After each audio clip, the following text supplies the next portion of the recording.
ನಮಸ್ತೆ. ನನ್ನ ಹೆಸರು ಜನೀರ್ ಅಂತೇಳಿ. ವೆಲ್ಕಮ್ ಸೀಡ್ಸ್ ಕಂಪನಿಯ ಉದ್ಯೋಗಿಯಾಗಿ ಮಾತಾಡ್ತಾ ಇದ್ದೀನಿ. ಇವತ್ತು ನಾವು ಹಾವೇರಿ ಜಿಲ್ಲೆ, ಹಾವೇರಿ ತಾಲೂಕು ಯಲಗಚ್ಚಿ ಎಂಬ ಗ್ರಾಮದಲ್ಲಿದ್ದೇವೆ. ಜಮೀರಣ್ಣರ ಹೊಲದಾಗೆ. ಅವರು ನಮ್ಮದು ವೆಲ್ಕಮ್ ಸೀಡ್ಸ್ ಕಂಪನಿಯ 3485 ಎಂಬ ಚಿಲ್ಲಿ ಹಾಕಿದ್ದಾರೆ. ಅದ್ರ ಬಗ್ಗೆ ಅವರ ಅನಿಸಿಕೆ ಕೇಳೋಣ. ಅಣ್ಣ ಮಾತಾಡ್ರಿ ನೀವು. ನಿಮ್ಮ ಹೆಸರು, ನಿಮ್ಮ ಊರು ಹೇಳ್ರಿ. ನಮಸ್ತೆ ಸರ್. ಸರ್ ನಮ್ಮ ಹೆಸರು ಮೊಹಮ್ಮದ್ ಜಮೀರ್ ಅಬ್ದುಲ್ ಕರೀಂ ಸಮ್ಮುಲ್ಲಾ, ಸಾಕಿನ್ ಯಲಗಚ್ಚ. ಊರು ಸಾಕಿನ್ ಯಲಗಚ್ಚ ಸರ್. ಹಾವೇರಿ ಜಿಲ್ಲಾ, ಹಾವೇರಿ ತಾಲೂಕು, ಸಾಕಿನ್ ಯಲಗಚ್ಚ.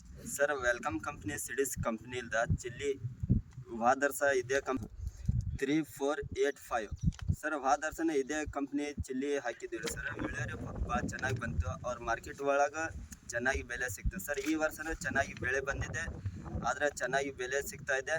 ಆದರೆ ಸರ್ ದಯವಿಟ್ಟು ಎಲ್ಲರೂ ನಮ್ಮ ರೈತರ ಬಾಂಧವರಿಗೆ ಹೇಳೋಂಥ ಉದ್ದೇಶ ಏನಂದರೆ, ಇದೇ ಕಂಪ್ನಿ ಚಿಲ್ಲಿ ಹಾಕಿರಿ, ನೀವು ಭಾಳ ಒಳ್ಳೆ ಇಳುವರಿ ತಕ್ಕರಿ. ಎಲ್ಲರಿಗೂ ನಮಸ್ಕಾರ. ಅಣ್ಣ ನಿಮ್ಮ ಫೋನ್ ನಂಬರ್ ಹೇಳ್ರಿ. ಸರ್ ನಮ್ಮ ಫೋನ್ ನಂಬರ್ 8152 866 706.